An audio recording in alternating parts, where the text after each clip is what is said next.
ഇത് മാസ് മോട്ടോഴ്സിൽ നിന്നാണ്. നമ്മുടെ ഹീറോ ഹോണ്ടയുടെ പാഷൻ പ്ലസ് ആണ് വണ്ടി. അതിന് ഒരു എഞ്ചിൻ്റെ ഭാഗത്ത് നിന്ന് ഒരു ചെറിയ സൗണ്ട് വേരിയേഷനായിട്ട് നമ്മളത് ചെക്ക് ചെയ്യാൻ വേണ്ടി അയച്ചാണുണ്ടോ. വണ്ടി ഐഡിലിങ് നിൽക്കും, അതായത് സ്ലോ സ്പീഡിൽ നിൽക്കുന്ന സമയത്ത് നമ്മുടെ എഞ്ചിൻ്റെ ഭാഗത്ത് നിന്ന് ചെറിയൊരു ഒരച്ചിൽ സൗണ്ട് നമുക്ക് ഫീൽ ചെയ്യേണ്ടായിരുന്നു.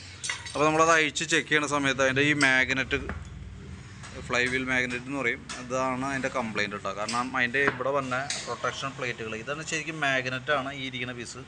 അതിനെ പ്രൊട്ടക്റ്റ് ചെയ്യാൻ വേണ്ടിയിട്ട് അതിൻ്റെ മുകളിലൊരു മെറ്റൽ പീസ്, ഒരു കവറിങ് വരും. അത് മൊത്തത്തിൽ ഷെയ്ക്ക് വന്നിട്ട് അത് കിടന്ന് പിടച്ചുകൊണ്ടിരുന്നാണ് ആ കംപ്ലയിൻറ്റ് കാണിച്ചേട്ടോ. അത് നമുക്ക് നിലവിലെന്ന് വെച്ചാൽ ഇപ്പം നിലവിൽ ഞാനത് എടുത്ത് മാറ്റിയിട്ടുണ്ട്.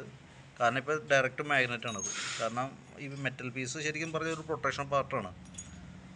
അപ്പം നിലവിൽ ഇത് റെഡി ആവണമെന്നുണ്ടെങ്കിൽ ഇതിപ്പോൾ ഈ രീതിയിൽ സെറ്റ് ചെയ്താലും വണ്ടി ഓടിക്കുന്നതിന് വേറെ പ്രശ്നമൊന്നുമില്ല, വണ്ടി ഉപയോഗിക്കാം, സൗണ്ട് കാര്യങ്ങളൊന്നും ഉണ്ടാവില്ല. പക്ഷേ ശരിക്കും ഇത് മാത്രമായിട്ട് കിട്ടില്ല, നമുക്ക് മാഗ്നറ്റ് ഫുൾ അസംബ്ലിയെ കിട്ടുള്ളൂ. അപ്പോൾ മാഗ്നറ്റും കോയിൽ അസംബ്ലിയും കൂടി ഒരുമിച്ച് സെറ്റാണ് വരാറ്.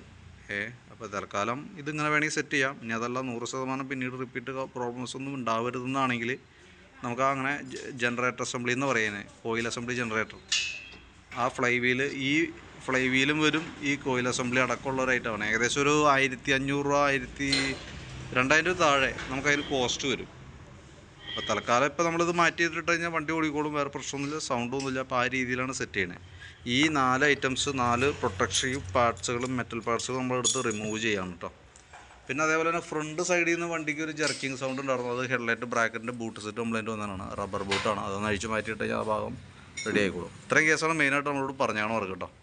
അപ്പോൾ അതിൻ്റെ ഏകദേശം ഒരു അപ്രോക്സിമേറ്റ് ഒരു എസ്റ്റിമേറ്റ് ഞാൻ നോക്കിയിട്ട് അതിൻ്റെ ഡീറ്റെയിൽസ് കൂടി ഒന്ന് വാട്സാപ്പിലേക്ക് ഒന്ന് സെൻഡ് ചെയ്തിട്ടേക്കാം. ഓക്കെ. അതേപോലെ തന്നെ കോയിൽ അസംബ്ലിയായിട്ട് മാറാനായിട്ട് ഉദ്ദേശിച്ചിട്ടുണ്ടെങ്കിൽ അത് മുൻകൂട്ടി നമ്മൾ ബുക്ക് ചെയ്ത് വരുത്തേണ്ട പാർട്ടാണ്. അപ്പോൾ അങ്ങനെയാണെന്നുണ്ടെങ്കിൽ അത് മുൻകൂട്ടി ബുക്ക് ചെയ്ത് വയ്ക്കാം. അഡ്വാൻസ് അടച്ച് ബുക്ക് ചെയ്താൽ നമുക്കത് എടുക്കാവുന്നേ ഉള്ളൂ.